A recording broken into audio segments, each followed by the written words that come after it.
I'm Amy Cherry. This local news is a service of Flagler County's Toyota dealer, Beaver Toyota, here to wow ya. A woman crashes her car into a canal, Tony Magoo reports. A woman was severely injured when she drove her car through a guardrail and went into a canal Sunday evening. Flagler County Fire Rescue paramedics transported the woman by ambulance to Halifax Hospital in Daytona Beach after rescuing the woman from a 15-foot deep canal. According to 911, the crash took place just after 8:30 p.m. when the woman allegedly ran the stop sign and crashed into the canal. A resident who lives nearby called 911. Both lanes of State Road 100 were shut down as rescuers executed their technical rescue. At 9:14, the Florida Highway Patrol took over the investigation from the Flagler County Sheriff's Office. The woman's identity has not been released and the investigation is ongoing. For Flagler's Morning News, I'm Tony Magoo. This portion of Flagler's Morning News brought to you by the Daytona Beach International Airport, Sunwing Airlines nonstop to Toronto, and starting in May, nonstop flights to New York City via American Airlines.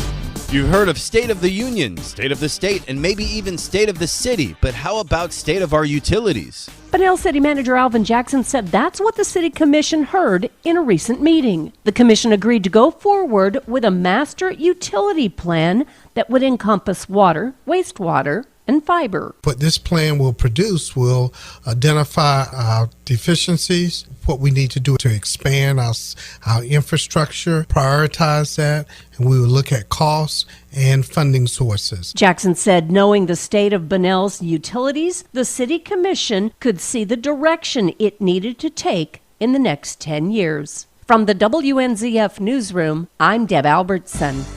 Flagler County's highly trained CERT team has some new members. John Arking has more. Flagler County Emergency Management, in partnership with Flagler Volunteer Services, on February 2nd, graduated 24 residents from Community Emergency Response Team, or CERT training. The training teaches basic disaster response skills, according to Jonathan Lord, the Flagler County Emergency Management Chief. Yeah, so the CERT program is actually a federal program. It was curriculum developed by FEMA, Federal Emergency Management Agency, to teach community residents disaster preparedness, basic fire suppression skills, medical operations, light search and rescue, psychology, how to organize teams, and actually even includes on our final day a disaster simulation. The spring 2019 CERT program will begin May 14th. Classes will be held at the Flagler County Emergency Operations Center every Tuesday and Thursday evening from 5 to 9:30. From the WNZF Newsroom, I'm John Arkin.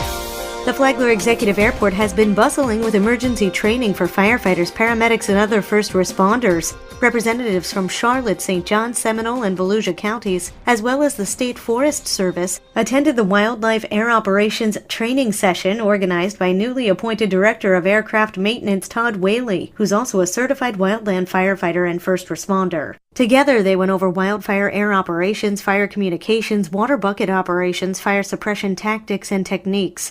A few days later, Flagler's Fireflight Operations Chief Dana Morris welcomed paramedics from Flagler Beach and Palm Coast, as well as Flagler County Fire Rescue for hands-on training with all local air ambulances. Morris called the training vitally important for all area paramedics who may need to provide backup in the event fireflight is unavailable. Hundreds participated in the Bobcat 5K Saturday to benefit Belterre Elementary School. The annual race raised $15,000 for the school through a combination of participation fees and sponsoring businesses. Money raised will benefit the school's technology program and flagship programs. At the race's finish line was a community fair where runners or walkers could learn more about area businesses and the Community Problem Solvers group. Their projects were on display. Bunnell traveled across the county to show off their FLIPS, or Flagler Life Important Pool Safety Initiative, that focuses on water safety for kids, and their Saving Our Skin initiative that aims to install sunscreen dispensers in Flagler County parks. School board member Maria Barbosa called the Bobcat 5K a great community partnership that shows off how hard teachers and students work throughout the year. And now you're up to date on Flagler's Morning News. I'm Amy Cherry.